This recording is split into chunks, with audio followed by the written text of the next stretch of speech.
ಸಾಮಾಜಿಕ ಜಾಲತಾಣ ಸಮಾಜಕ್ಕೆ ಉತ್ತಮ ಸಂದೇಶ ಸಾರುವ ಮಾರ್ಗವಾಗಬೇಕೇ ವಿನಃ ತಪ್ಪು ಸಂದೇಶವನ್ನು ಸಾರುವ ಸಾಧನವಾಗಬಾರದು ಎಂದು ಖ್ಯಾತ ಸ್ತ್ರೀರೋಗ ತಜ್ಞ ಡಾಕ್ಟರ್ ಜಿ ಹೆಗಡೆ ಹೇಳಿದ್ದಾರೆ. ಕುಮಟಾ ಹೈಟೆಕ್ ಆಸ್ಪತ್ರೆಯ ಕುರಿತಾಗಿ ಸಾಮಾಜಿಕ ಜಾಲತಾಣದಲ್ಲಿ ಸತ್ಯಕ್ಕೆ ದೂರವಾದ ಸುದ್ದಿ ಪ್ರಕಟಿಸಿರುವುದನ್ನು ಖಂಡಿಸಿ ಕುಮಟಾ ಪಟ್ಟಣದ ಬ್ಲಡ್ ಬ್ಯಾಂಕ್ ಸಭಾಭವನದಲ್ಲಿ ನಡೆದ ಸಭೆಯಲ್ಲಿ ಅವರು ಹೇಳಿದರು. ಭಾರತೀಯ ವೈದ್ಯರ ಸಂಘ ಕುಮಟಾ ಘಟಕದ ವತಿಯಿಂದ 25ಕ್ಕೂ ಹೆಚ್ಚು ವೈದ್ಯರು ಸೇರಿದ್ದ ಸಭೆಯನ್ನು ಉದ್ದೇಶಿಸಿ ಅವರು ಮಾತನಾಡಿದರು. ಕುಮಟಾ ಹೊನ್ನಾವರ ಜನತೆಗೆ ಹೆಚ್ಚಿನ ಚಿಕಿತ್ಸೆಗಾಗಿ ಮಣಿಪಾಲಕ್ಕೋ ಮಂಗಳೂರಿಗೂ ಹೋಗುವುದನ್ನು ತಪ್ಪಿಸಬೇಕು, ತುರ್ತು ಚಿಕಿತ್ಸೆ ಇಲ್ಲಿಯೇ ಸಿಗಬೇಕು ಎನ್ನುವ ಉದ್ದೇಶದಿಂದ ನಾವು ಮಲ್ಟಿ ಸ್ಪೆಷಾಲಿಟಿ ಆಸ್ಪತ್ರೆಗಾಗಿ ಹೋರಾಟವನ್ನು ಮಾಡುತ್ತಿದ್ದೇವೆ. ಆದರೆ ಈ ರೀತಿ ವೈದ್ಯರ ಮೇಲೆ ಅವಮಾನಕರ ಹೇಳಿಕೆಗಳು ಬಂದರೆ, ಆಸ್ಪತ್ರೆಯ ಬಗ್ಗೆ ತಪ್ಪು ಸಂದೇಶಗಳು ಬಿತ್ತರವಾದರೆ, ಆಸ್ಪತ್ರೆಯ ಮೇಲೆ ವಿಶ್ವಾಸ ಕಳೆದುಕೊಳ್ಳುವಂಥ ಸಂದೇಶಗಳು ಜನಸಾಮಾನ್ಯರಿಗೆ ರವಾನೆಯಾದರೆ ಮುಂದೆ ಮಲ್ಟಿ ಸ್ಪೆಷಾಲಿಟಿ ಆಸ್ಪತ್ರೆ ನಿರ್ಮಾಣಕ್ಕೂ ಇದು ಸಮಸ್ಯೆಯಾಗುತ್ತದೆ ಎಂದರು. ಸಾಮಾಜಿಕ ಜಾಲತಾಣದಲ್ಲಿ ಬರೆಯುವಾಗ ಸಾಮಾಜಿಕ ಬದ್ಧತೆ ಇರಬೇಕು. ಆಸ್ಪತ್ರೆಯಲ್ಲಿಯ ವೈದ್ಯರ ಬಗ್ಗೆ ಅನುಮಾನ ಇದ್ದರೆ ಅವರಲ್ಲಿ ನೇರವಾಗಿ ಚರ್ಚೆ ಮಾಡಬೇಕು. ಅದು ಅಲ್ಲದೆ ಅದಕ್ಕೆ ಕಾನೂನು ರೀತಿಯಾಗಿ ಮುಂದುವರಿಯಬೇಕು. ಸಾಮಾಜಿಕ ಜಾಲತಾಣದಲ್ಲಿ ಅವರ ಅಭಿಪ್ರಾಯವನ್ನು ಪಡೆದು ಅವರ ಹೇಳಿಕೆಯನ್ನು ಬರೆಯಬೇಕು. ಅದನ್ನು ಬಿಟ್ಟು ತನ್ನ ಮನಸ್ಸಿಗೆ ತೋಚಿದಂತೆ ಬರೆಯುವುದು ಖಂಡನೀಯ ಎಂದರು. ಅಲ್ಲದೆ ಡಾಕ್ಟರ್ ನಿತೀಶ್ ಶಾನ್ಭಾಗ್ ಅವರು ಉತ್ತಮ ವೈದ್ಯರು, ಹೀಗಾಗಿ ಮುಂದಿನ ದಿನಗಳಲ್ಲಿ ನಾವೆಲ್ಲರೂ ಅವರ ಜೊತೆಗೆ ಇದ್ದೇವೆ ಎಂದು ಭರವಸೆ ನೀಡಿದರು. ಹುಟ್ಟು ಮತ್ತು ಸಾವು ಇದನ್ನು ಯಾರು ತಪ್ಪಿಸಕ್ಕಾಗಲ್ಲ. ಹುಟ್ಟಾದಾಗ ನಮ್ಗೆಲ್ಲರಿಗೂ ಸಂತೋಷ ಆಗುತ್ತೆ. ಪ್ರಾಯಶಃ ನನ್ನ ಡಿಪಾರ್ಟ್ಮೆಂಟ್, ಡಾಕ್ಟರ್ TNL ಡಿಪಾರ್ಟ್ಮೆಂಟ್, ನಾವು ಹುಟ್ಟನ್ನು ಹೆಚ್ಚು ನೋಡ್ತೇವೆ. ಆದ್ರೆ ಆಸ್ಪತ್ರೆಯಲ್ಲಿ ಸಾವೇ ಆಗಬಾರ್ದು ಅನ್ನುವಂತ ಒಂದು ಮಾನಸಿಕತೆ ಬಂದ್ರೆ ಬಹುಶಃ ನಾವೆಲ್ಲರ ಪ್ರಾಕ್ಟೀಸ್ ತುಂಬಾ ಕಷ್ಟ ಆಗ್ಬೋದು ಅಂತ ನಾನು ಅನಿಸಿದೆ. ಶಿವರಾಮ್ ಕಾರಂತರು ಹಿರಿಯ ಲೇಖಕರು, ಬಹಳ ದೊಡ್ಡ ವಿದ್ವಾಂಸರು, ಅವ್ರು ಯಾವಾಗ ಹೇಳ್ತಿದ್ರು, ಒಬ್ಬ ಮನುಷ್ಯ ಡಾಕ್ಟರ್ ಕೈಲೇ ಸಾಯ್ತಾನೆ ಅಂತ. ಯಾಕಂದ್ರೆ ಅಲ್ಟಿಮೇಟ್ಲಿ ಡಾಕ್ಟರ್ ಸರ್ಟಿಫೈ ಮಾಡಬೇಕು ಈ ಮನುಷ್ಯ ಮರಣ ಆಗಿದ್ದಾನೆ ಅಂತ. ಇದು ಬಹಳ ಹಿಂದೆ ಅವ್ರು ಹೇಳಿದ್ರು. ಆದ್ರೆ ಇತ್ತೀಚಿನ ದಿನಗಳಲ್ಲಿ ಏನಾಗಿದೆಪ್ಪ ಅಂದ್ರೆ, ನಾವೆಲ್ಲರೂ ಡಾಕ್ಟರ್ ಹೋದಾಗ ಹೆಂಗಿರ್ತೇವೆ ಅಂದ್ರೆ ಅವರೊಂದು ಮ್ಯಾಜಿಕ್ ಮಾಡಬೇಕು ಮತ್ತು ಕೂಡಲೇ ಕಮ್ಮಿ ಆಗ್ಬೇಕು. ತಪ್ಪಲ್ಲ, ಅವ್ರ ಜಾಗದಲ್ಲಿ ನಾನಿದ್ರು ಕೂಡ ಅದನ್ನೇ ಹೇಳ್ತೇನೆ. ಇನ್ನೋರ್ವ ಹಿರಿಯ ವೈದ್ಯ ಡಾಕ್ಟರ್ TN ಹೆಗಡೆ ಮಾತನಾಡಿ, ಸಮಾಜದಲ್ಲಿ ವೈದ್ಯರ ಹಾಗೂ ಸಾರ್ವಜನಿಕರ ಸಂಬಂಧ ಹಾಲು ಜೇನು ಇದ್ದಂತೆ, ಅದಕ್ಕೆ ಹುಳಿ ಹಿಂಡುವ ಕೆಲಸವನ್ನು ಮಾಡಬಾರದು. ಈ ರೀತಿ ಸತ್ಯಕ್ಕೆ ದೂರವಾದ ಸುದ್ದಿಯನ್ನು ಹಬ್ಬಿಸಿ ಸಮಾಜದ ಸ್ವಾಸ್ಥ್ಯ ಕೆಡಿಸುವುದರಿಂದ ಯಾವ ಉತ್ತಮ ವೈದ್ಯರು ನಮ್ಮ ತಾಲೂಕಿಗೆ ಬರಲು ಒಪ್ಪುವುದಿಲ್ಲ. ಅದು ಅಲ್ಲದೆ ಇಂದು ಕುಮಟಾ ಹೈಟೆಕ್ ಆಸ್ಪತ್ರೆ ಶ್ರೇಷ್ಠ ಮಾನ್ಯತೆಯನ್ನು ಪಡೆದ ಆಸ್ಪತ್ರೆಯಾಗಿದೆ. ಮಂಗಳೂರಿನ ಆಸ್ಪತ್ರೆಯಿಂದ ಹಲವು ತಜ್ಞ ವೈದ್ಯರು ವಿಶೇಷ ದಿನಗಳಲ್ಲಿ ಇಲ್ಲಿಗೆ ಬಂದು ಕಾರ್ಯನಿರ್ವಹಿಸುತ್ತಿದ್ದಾರೆ ಎಂದರೆ ಅದರ ಬಗ್ಗೆ ನಾವು ಹೆಮ್ಮೆ ಪಡಬೇಕು. ಎಲ್ಲ ಸೌಲಭ್ಯಗಳನ್ನು ಒಳಗೊಂಡ ಈ ಆಸ್ಪತ್ರೆಯನ್ನು ಉಳಿಸಿ ಬೆಳೆಸುವುದು ನಮ್ಮೆಲ್ಲರ ಕರ್ತವ್ಯ ಎಂದರು. ಹಿರಿಯ ದಂತ ವೈದ್ಯ ಡಾಕ್ಟರ್ DD ನಾಯ್ಕ್ ಮಾತನಾಡಿ, ಕುಮಟಾದಲ್ಲಿ ಎಲ್ಲ ಸೌಲಭ್ಯ ಉಳ್ಳ ಆಸ್ಪತ್ರೆಯ ಬಗ್ಗೆ ಈ ರೀತಿ ಅಪಪ್ರಚಾರ ನೋವಿನ ಸಂಗತಿಯಾಗಿದೆ. ನಿತೀಶ್ ಶಾನ್ಭಾಗ್ ಅವರು ಕುಮಟಾದಲ್ಲಿ ಕಾರ್ಯನಿರ್ವಹಿಸುವ ಅವಶ್ಯಕತೆಯೇ ಇರಲಿಲ್ಲ. ಅವರ ಅರ್ಹತೆಗೆ ವಿಶೇಷ ತಜ್ಞರಾಗಿ ದೇಶದ ಯಾವುದೇ ರಾಜ್ಯದಲ್ಲಿ ಕಾರ್ಯನಿರ್ವಹಿಸಬಹುದಿತ್ತು, ವಿದೇಶದಲ್ಲಿ ನೆಲೆಸಬಹುದಿತ್ತು. ಆದರೆ ತನ್ನ ಊರು ನನ್ನ ಜನರಿಗೆ ಒಳಿತು ಮಾಡಬೇಕು ಎನ್ನುವ ಉದ್ದೇಶದಿಂದ ಹಗಲಿರುಳು ಶ್ರಮಿಸುತ್ತಿರುವ ಡಾಕ್ಟರ್ ಶಾನ್ಭಾಗ್ ಅವರ ಬಗ್ಗೆ ಅಪಪ್ರಚಾರ ನಿಂದನೀಯ.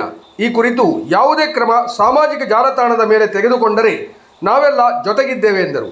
ಹಿರಿಯರಾದ ಡಾಕ್ಟರ್ ಅಶೋಕ್ ಭಟ್ ಹಳಕಾರ್ ಮಾತನಾಡಿ, ಕೋವಿಡ್ ಸಂದರ್ಭದಲ್ಲಿ ಸಾವಿರಾರು ಜನರನ್ನು ತನ್ನ ಜೀವದ ಹಂಗನ್ನು ತೊರೆದು ಬದುಕಿಸಿದ್ದಾರೆ. ಕುಮಟಾದ ಹಲವು ವೈದ್ಯರು ತಮ್ಮಲ್ಲಿಗೆ ಹೆಚ್ಚಿನ ಚಿಕಿತ್ಸೆಗಾಗಿ ಬಂದಾಗ ಮಂಗಳೂರು ಅಥವಾ ಮಣಿಪಾಲಕ್ಕೆ ಕಳುಹಿಸುವುದಕ್ಕಿಂತ ನಾವು ಹೈಟೆಕ್ ಆಸ್ಪತ್ರೆಗೆ ಕಳುಹಿಸುತ್ತೇವೆ. ಕಾರಣ ನಮಗೆ ಅವರ ಮೇಲೆ ಇರುವ ವಿಶ್ವಾಸ. ಅತ್ಯಂತ ದುಬಾರಿ ಯಂತ್ರೋಪಕರಣಗಳ ಖರ್ಚು ವೆಚ್ಚವನ್ನು ನಿಭಾಯಿಸುವುದು ಹೇಳಿದಷ್ಟು ಸುಲಭದ ಕೆಲಸವಲ್ಲ. ಆದರೂ ನಿತೀಶ್ ಅವರು ಅದನ್ನೆಲ್ಲ ನಿಭಾಯಿಸಿ ಪ್ರಾಮಾಣಿಕ ಸೇವೆ ಸಲ್ಲಿಸುತ್ತಿರುವುದು ಹೆಮ್ಮೆಯ ವಿಷಯ ಎಂದರು. ಈ ಸಂದರ್ಭದಲ್ಲಿ ಡಾಕ್ಟರ್ ನಿತೀಶ್ ಶಾನ್ಭಾಗ್ ಮಾತನಾಡಿ, ಬೇರೆ ಬೇರೆ ಆಸ್ಪತ್ರೆಗೆ ಹೋಗಿ ನಂತರ ನಮ್ಮ ಆಸ್ಪತ್ರೆಗೆ ಬಂದ ಯುವಕನನ್ನು ಗುಣಮುಖವಾಗಿಸುವಲ್ಲಿ ಸಾಕಷ್ಟು ಪ್ರಯತ್ನ ಮಾಡಿದ್ದೇವೆ. ಗುಣಮುಖನಾಗಿ ಒಂದೆರಡು ದಿನದಲ್ಲಿ ಮನೆಗೆ ಹೋಗಬೇಕಾದ ಯುವಕ ಅವನು ಮಾಡಿಕೊಂಡ ತಪ್ಪಿನಿಂದ ಮೃತನಾದರೆ ಅದಕ್ಕೆ ಆಸ್ಪತ್ರೆಯ ಬಗ್ಗೆ ಮತ್ತು ನನ್ನ ಬಗ್ಗೆ ಅಪಪ್ರಚಾರ ಮಾಡುವುದು ಎಷ್ಟರ ಮಟ್ಟಿಗೆ ಸರಿ ಎಂದರು. ಹುಡುಗನ ಸಾವಿನ ಬಗ್ಗೆ ನಮಗೂ ನೋವಿದೆ. ಒಂದಷ್ಟು ತಾಳ್ಮೆ ತೆಗೆದುಕೊಂಡಿದ್ದರೆ, ವೈದ್ಯರಿಗೆ ಸಹಕಾರ ನೀಡಿದ್ದರೆ ಬದುಕಿ ಬಾಳುವ ಅವಕಾಶ ಇತ್ತು. ಆದರೆ ಪರಿಸ್ಥಿತಿ ಕೈ ಮೀರುವುದಕ್ಕೆ ಅವನೇ ಕಾರಣ. ಆದರೂ ನಮ್ಮ ಆಸ್ಪತ್ರೆಯ ಸಿಬ್ಬಂದಿಗಳೆಲ್ಲ ಸೇರಿ ಬದುಕಿಸುವ ಶತ ಪ್ರಯತ್ನ ಮಾಡಿದ್ದೇವೆ. ಪರಿಸ್ಥಿತಿ ಕೈಮೀರಿ ಹೋಗಿತ್ತು ಎಂದರು. ಪೋಸ್ಟ್ ಮಾರ್ಟಮ್ ರಿಪೋರ್ಟ್ ಬಂದ ನಂತರ ಸತ್ಯ ಹೊರಬರುತ್ತದೆ ಎಂದರು. ಇದು ಅಲ್ಲದೆ 84 ವರ್ಷದ ವೃದ್ಧರೊಬ್ಬರು ವಯೋಸಹಜ ಕಾಯಿಲೆಯಿಂದ ಮೃತಪಟ್ಟರು. ಅದನ್ನು ವೈದ್ಯರ ನಿರ್ಲಕ್ಷ್ಯ ಎಂದು ಸಾಮಾಜಿಕ ಜಾಲತಾಣದಲ್ಲಿ ಬಿಂಬಿಸಿರುವುದು ವೈದ್ಯರ ಮನೋಬಲವನ್ನೇ ಕುಗ್ಗಿಸುವ ಕಾರ್ಯವಾಗಿದೆ ಎಂದರು. ಮುಂದಿನ ದಿನಗಳಲ್ಲಿ ಆಸ್ಪತ್ರೆ ಹೆಸರು ಹಾಳು ಮಾಡಲು ಹೊರಟಿರುವ ಸಾಮಾಜಿಕ ಜಾಲತಾಣದ ಮುಖ್ಯಸ್ಥರ ಮೇಲೆ ಮಾನನಷ್ಟ ಮೊಕದ್ದಮೆ ದಾಖಲಿಸಲಾಗುವುದು ಎಂದರು. ಕಳೆದ ಕೆಲ ದಿನದ ಹಿಂದೆ ನಮ್ಮ ಆಸ್ಪತ್ರೆಯಲ್ಲಿ ತನ್ನದೇ ಆದ ಒಂದು ಬಲವಾದ ಕಾರಣದಿಂದ ಮೃತಪಟ್ಟ ಯುವಕನ ಕುರಿತು ನಮಗೆಲ್ಲ ಬಹಳ ಬೇಸರ ಇದೆ. ಆ ಸುದ್ದಿಯನ್ನು ಇನ್ನು ಪೊಲೀಸ್ ವರದಿ ಹಾಗೂ ಪೋಸ್ಟ್ ಮಾರ್ಟಮ್ ರಿಪೋರ್ಟ್ ಮರಣೋತ್ತರ ಪರೀಕ್ಷೆ ಬರುವ ಮೊದಲೇ ತನಗೆ ಅನಿಸಿದ್ದನ್ನು ಅಂತರ್ಜಾಲದಲ್ಲಿ ಬರೆದು ಈ ಪುಂಡರ ತಂಡ UK ಎಕ್ಸ್‌ಪ್ರೆಸ್ ಅನ್ನೋ ತಂಡ ನಮ್ಮ ಆಸ್ಪತ್ರೆಯ ಹಾಗೂ ಆಸ್ಪತ್ರೆಯ ಸಿಬ್ಬಂದಿಗಳ ಮನೋಸ್ಥೈರ್ಯವನ್ನು ಕುಸಿಸ್ತಾ ಇದ್ದಾರೆ. ಪ್ರತಿಯೊಂದು ಪೇಷಂಟ್ ಅಡ್ಮಿಟ್ ಮಾಡ್ಬೇಕಾದ್ರೆ ನಾವು ಫಸ್ಟ್ ಅವ್ರಿಗೆ ಕೇಳೋದಂದ್ರೆ, ನಿಮ್ಗೆ ಹಣದ ತೊಂದರೆ ಇದ್ದಲ್ಲಿ ಸರ್ಕಾರಿ ಆಸ್ಪತ್ರೆ, ಕಾರವಾರ ಆಸ್ಪತ್ರೆಗೆ ನಾವು ಕಳಿಸ್ಕೊಡ್ತೇವೆ, ಅಥವಾ ಬಹಳ ನಿಮ್ಗೆ ಕಷ್ಟ ಇದ್ದಲ್ಲಿ ನಾವು ಮಣಿಪಾಲ್, ಮಂಗಳೂರು ನೀವು ಕರ್ಕೊಂಡು ಹೋಗೋದಿದ್ರೆ ನಮ್ದು ಏನು ಅಭ್ಯಂತರ ಇಲ್ಲ ಅಂತ ಎಲ್ಲ ರಿಕ್ವೆಸ್ಟ್ ಮಾಡಿ ಕೇಳ್ಕೊಂಡು ಅವ್ರ ಕನ್ಸೆಂಟ್ ತಗೊಂಡೇ ಅಡ್ಮಿಟ್ ಮಾಡ್ತೇವೆ. ಇಲ್ಲ ಸರ್ ಅಲ್ಲೆಲ್ಲ ನಮ್ಗೆ ಹೋಗ್ಲಿಕ್ಕೆ ಆಗುದಿಲ್ಲ ಅನ್ನೋ ಪರಿಸ್ಥಿತಿಯಲ್ಲಿ ನಾವು ನಮ್ಮ ಆಸ್ಪತ್ರೆಯಲ್ಲಿ ಅವರಿಗೆ ಟ್ರೀಟ್ಮೆಂಟ್ ಅನ್ನು ಮುಂದುವರಿಸ್ತೇವೆ. ಈ ಕೇಸಲ್ಲೂ ಹಾಗೆ ಅವರಿಗೆ ಬೆಂಗಳೂರಲ್ಲೇ ಸಾಧಾರಣ 1 ಲಕ್ಷದ ಮೇಲೆ ಖರ್ಚಾಗ್ತದೆ ಅಂತ ಗೊತ್ತಾಗಿ ಅವರು ಇಲ್ಲಿ 3-4 ಆಸ್ಪತ್ರೆ ತಿರುಗಿ ಎಲ್ಲೂ ನೆಲೆ ಕಾಣದ ಕಡೆಗೆ ಬಂದು ಅಡ್ಮಿಟ್ ಆಗಿದ್ದು. ದಿನ ನಾನು ರೌಂಡ್ಸಿಗೆ ಹೋದಾಗ ಅವ್ರ ತಾಯಿ ಒಬ್ಬಳೇ ಇರ್ತಿದ್ದು. ಅವನು ನಮ್ಮ ಆಸ್ಪತ್ರೆಯಲ್ಲಿ ಇದ್ದಾಗ ಅವನ ಫ್ರೆಂಡ್ಸ್ ಯಾರೂ ಬಂದಿರ್ಲಿಲ್ಲ.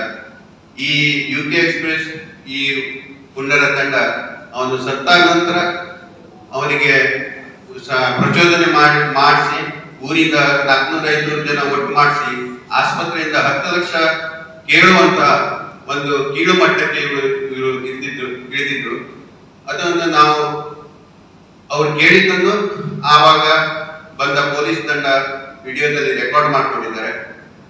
ನಾವು ನಮ್ದೇನು ತಪ್ಪಿಲ್ಲ, ನೀವು ಬೇಕಾದ್ರೆ ನಮ್ಮ ಎದುರು ಕಾನೂನು ಸಮರ ಮಾಡ್ಲಿಕ್ಕೆ ಅಡ್ಡಿಲ್ಲ ಅಂತ, ಕಾನೂನಲ್ಲಿ ನಾನು ತಪ್ಪಿತಸ್ಥ ಅಂತ ಕಂಡು ಬಂದಲ್ಲಿ ನಾನು ಕೊಡ್ತೇನೆ ಅಂತ ಅವರಿಗೆ ಆ ದಿನ ಹೇಳಿದ್ದು. ಅದರಿಂದ ಸಿಟ್ಟಾಗಿ ಅನಾವಶ್ಯಕವಾಗಿ 2-3 ಈಗ ನಿನ್ನೆನೂ ಒಂದು ಪೋಸ್ಟ್ ಹಾಕಿದ್ದಾರೆ. ವಯಸ್ಸಾದ 85 ವರ್ಷ ವಯಸ್ಸಾದ ವಕೀಲರೊಬ್ರು ಆಸ್ಪತ್ರೆಯಿಂದ ಸತ್ತು ಹೋಗಿದ್ದಾರೆ, ತೀರ್ಕೊಂಡಿದ್ದಾರೆ ಅಂತ. ಎಷ್ಟು ದುಃಖ ಆಗಿತ್ತು. ಯಾಕಂದ್ರೆ ಅವರು ಆಸ್ಪತ್ರೆಗೆ ಬಂದಾಗ ನೆರಮನೆ ಕರ್ಕೊಂಡು ಬಂದಿದ್ರು. ಅವರಿಬ್ರು ಹುಡುಗಿರು ದೂರದ ಊರಲ್ಲಿದ್ರು. ಅವ್ರಿಗೆ ಫೋನ್ ಮಾಡಿ ಅವ್ರ ತಂದೆ ವಿಡಿಯೋ ಕ್ಲಿಪ್ ಅನ್ನು ಕಳಿಸಿದಾಗ ಆಕ್ಸಿಜನ್ ಸ್ಯಾಚುರೇಷನ್ 66, ಯೂರಿನಿಕ್ ಸೆಪ್ಸಿಸ್ ಆಗಿದ್ದಾಗ ರೀನಲ್ ಫೇಲ್ಯೂರ್ 24 ವರ್ಷದಲ್ಲಿ ಯೂರಿನ್ ಔಟ್ಪುಟ್ ಬರೀ 400 ml ಅಷ್ಟೇ ಬಂದಿತ್ತು.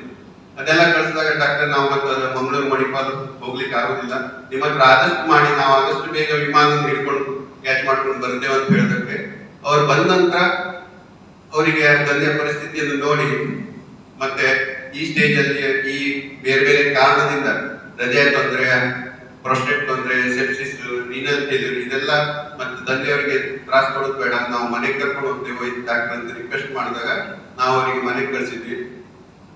ಆಮೇಲೆ ಮನೆಗೆ ಹೋದ ನಂತರ ಮತ್ತೆ ಅವರಿಗೆ ಆ ಮೂಗಲ್ಲಿ ಆಹಾರ, ಪೈಪಲ್ಲಿ ಆಹಾರ ಹಾಕೋದು ಅದೆಲ್ಲ ಸ್ವಲ್ಪ ರಾತ್ರಿ ಕಷ್ಟ ಅನ್ಸಿದಾಗ ಅವರು ವಾಪಸ್ ಸರ್ಕಾರಿ ಆಸ್ಪತ್ರೆಗೆ ಹೋಗಿದ್ದಾರೆ. 4 ತಾಸಲ್ಲಿ ಅವರು ಅಲ್ಲಿ ಮರಣ ಹೊಂದಿದ್ದಾರೆ.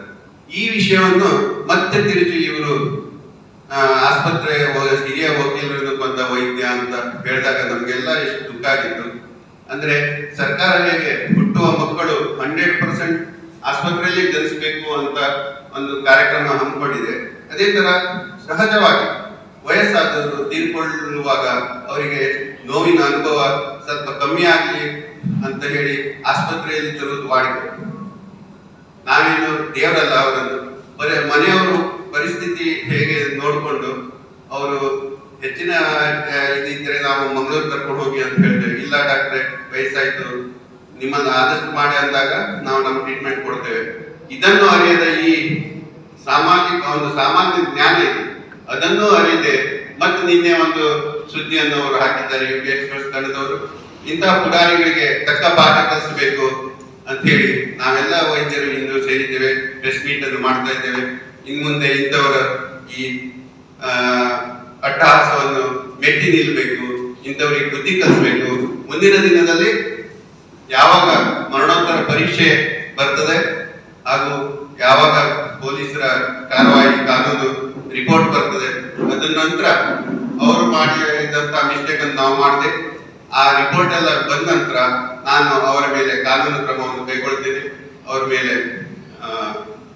ಡಿಫಮೇಷನ್ ಕೇಸ್ ಹಾಕಲಿಕ್ಕೆ ನಾನು 100ಕ್ಕೆ 100 ಇದು ಸಿದ್ಧ ಅಂತ ನಿಮ್ಮೆಲ್ಲರಿಗೆ ನಾನು ಹೇಳ್ತಾ ಇದ್ದೇನೆ. ನಿವೃತ್ತ ಡಿವೈಎಸ್ಪಿ ಪ್ರಮೋದ್ ರಾವ್ ಮಾತನಾಡಿ, ವೈದ್ಯಕೀಯ ವ್ಯವಸ್ಥೆಯನ್ನು ಹಾಳು ಮಾಡುವಂತಹ ವಾತಾವರಣ ನಿರ್ಮಾಣವಾದರೆ ಊರಿಗೆ ಹೆಚ್ಚಿನ ವೈದ್ಯಕೀಯ ಸೌಲಭ್ಯ ನೀಡಲು ಯಾರೂ ಮುಂದೆ ಬರುವುದಿಲ್ಲ. ಯಾರದೋ ತಪ್ಪಿಗೆ ಯಾರನ್ನೂ ಹೊಣೆ ಮಾಡುವುದು, ಕಾನೂನು ಮೀರಿ ನಡೆದುಕೊಳ್ಳುವುದು ಸರಿಯಾದ ಕ್ರಮವಲ್ಲ. ತನ್ನಿಂದಾದ ಸಹಕಾರವನ್ನು ಡಾಕ್ಟರ್ ನಿತೀಶ್ ಶಾನ್ಭಾಗ್ ಅವರಿಗೆ ಯಾವತ್ತೂ ನೀಡುತ್ತೇನೆ ಎಂದು ಭರವಸೆ ನೀಡಿದರು. ಭಾರತೀಯ ವೈದ್ಯಕೀಯ ಸಂಘದ ಕುಮಟಾ ಘಟಕದ ಅಧ್ಯಕ್ಷೆ ರೂಪಾಲಿ ಮಣಿಕೀಕರ್ ಪ್ರಾಸ್ತಾವಿಕವಾಗಿ ಮಾತನಾಡಿ, ವೈದ್ಯರ ಮನೋಸ್ಥೈರ್ಯ ಕುಸಿಯುವಂತಹ ಸತ್ಯಕ್ಕೆ ದೂರವಾದ ಸಂಗತಿಗಳನ್ನು ಸಾಮಾಜಿಕ ಜಾಲತಾಣದಲ್ಲಿ ಹಂಚಿಕೊಂಡ ಕ್ರಮವನ್ನು ಕುಮಟಾ ತಾಲೂಕಿನ ವೈದ್ಯಕೀಯ ಸಂಘಟನೆ ಖಂಡಿಸುತ್ತದೆ ಎಂದರು. ವೇದಿಕೆಯಲ್ಲಿ ಅಖಿಲ ಭಾರತ ದಂತ ವೈದ್ಯಕೀಯ ಸಂಘದ ಅಧ್ಯಕ್ಷ doctor Vageesh Bhat, doctor Srinivas Naik, doctor Nagaratna Padgar, doctor Moodligiri, doctor Nazim Khan, doctor Sachidananda Naik, doctor Naveen Belavadi ಸೇರಿದಂತೆ 25ಕ್ಕೂ ಹೆಚ್ಚು ವೈದ್ಯರು ಉಪಸ್ಥಿತರಿದ್ದರು.